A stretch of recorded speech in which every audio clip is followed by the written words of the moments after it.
دور حاضر میں نظام خلافت کے احیاء کے حوالے سے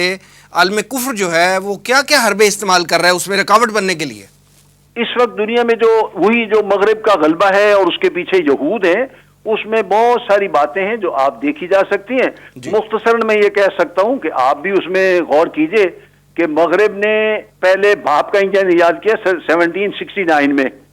اس کے بعد ریلوے آ گئی، پہلے قبضہ کر لیا تھا ساری دنیا پر، پھر ریلوے بچھا دی، پھر ٹیکنالوجی آ گئی اور دنیا پر قبضہ ہو گیا۔ اور اس کے بعد جب ان کو یعنی 1890 1880 اور 90 کے درمیان یہ احساس ہوا کہ اب مسلمان تقریباً ختم ہیں، اگرچہ سلطنت عثمانیہ بعد میں اعلان بعد میں ہوا، لیکن وہ اتنا گھیر چکے تھے 1880 میں اس کو کہ وہ نکلنے کی طاقت نہیں رکھتا تھا۔ اس وقت انہوں نے کئی معاہدے کیے ہیں دنیا میں، ایک پلان کیا 100 سال کا، وہ آپ کو بھی معلوم ہوگا، قارئین کو بھی معلوم ہوگا کہ وہ protocols of the elders of the Zions کہلاتے ہیں، جو سوئٹزرلینڈ کے ایک شہر میں 1897 میں منظور ہوئے تھے۔ لیکن آپ صرف اس پر نہ جائیں، ان کے اس منصوبے کے تحت کئی اور کام بھی ہوئے ہیں۔ مثلاً 1897 میں ہانگ کانگ سے ایک معاہدہ ہوا تھا کہ جس پر 100 سال کے لیے قبضہ تھا، وہ 1997 میں آ کے آزاد ہوا ہے، یعنی 100 سال تک چین کو بھی ادھر آنے سے روک دیا گیا تھا، ان کی بندرگاہ وہ بند کر دی گئی تھی۔ اسی طریقے پر لوزان کا معاہدہ ہے، ترکی خلافت جب ختم ہوئی تو 100 سال کے لیے اس پر ایک معاہدہ کر لیا گیا کہ وہ اپنے علاقے میں تیل تلاش نہیں کرے گا، یہ نہیں کرے گا، فلاں نہیں کرے گا، اور اس کو 100 سال کے لیے باندھ دیا گیا، وہ اب ختم ہونے والا معاہدہ۔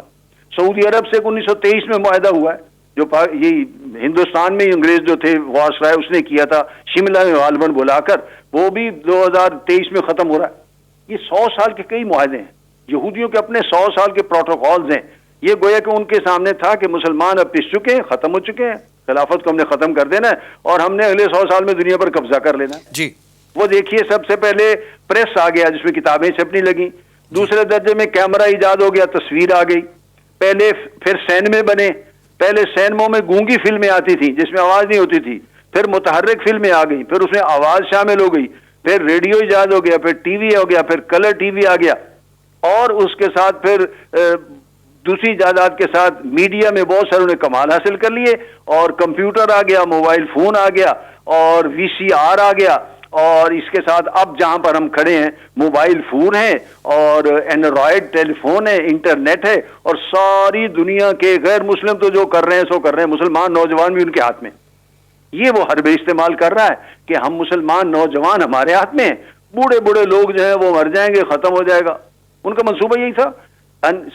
خلافت جب ختم ہوئی ہے تو اتا ترک نے نماز پر پابندی لگا دی تھی، مسجدوں پر پابندی لگا دی تھی، اور وہ اب 80 میں آ کے کہیں کھلا ہے۔ 1980 کے بعد کچھ ترک جاگے ہیں تو ان کا خیال تھا کہ 2 نسلیں مر جائیں گی تو وہ نظریہ ختم ہو جائے گا۔ وہ الگ بات ہے کہ طیب اور اردگان اور اس طرح کے لوگ جو ہیں وہ اس کو زندہ کر رہے ہیں، اور باقی مسلمان بھی دنیا میں اس طرح ان کے پروگرام کے مطلب ختم نہیں ہوئے۔ وہ ہماری یعنی اسلام سے وابستگی اور اسلام کی گہرائی اور اصلا اللہ کا منصوبہ کہ اسلام دوبارہ غالب آنا ہے، کچھ لوگ تو اس کے ماننے والے رہیں گے تو غالب آئے گا نا۔ تو لیکن ان کے حربے اپنی جگہ پر ہیں کہ وہ موبائل اور اس کے ساتھ جو ہے وہ سارا کچھ کر کے سمجھتے ہیں کہ دنیا بھر کی ساری نسل وہ ان کے ہاتھ میں ہے، اس کو جیسے چاہیں بے حیائی سے اور میڈیا سے اور فلموں سے کنٹرول کر رہے ہیں، اور وہ اپنے نظریات پھیلا رہے ہیں۔ ٹھیک اور یہ حربے مسلمانوں میں بھی غیر مسلموں کے لیے شاید کم حربے استعمال ہو رہے ہیں، مسلمانوں میں وہ دنیا سے 1.5 گنا استعمال ہو رہے ہیں۔ انٹرنیٹ سب زیادہ مسلمانوں میں سستا ہے، خاص طور پر پاکستان میں سستا ہے۔ رات بھر کی کال موبائل فون کی اور اینڈرائڈ کی، اس کے 5 روپے اور 10 روپے ہوں تو پھر اس سے سستا کیا ہو سکتا ہے؟ روٹی مہنگی ہے اور انٹرنیٹ سستا۔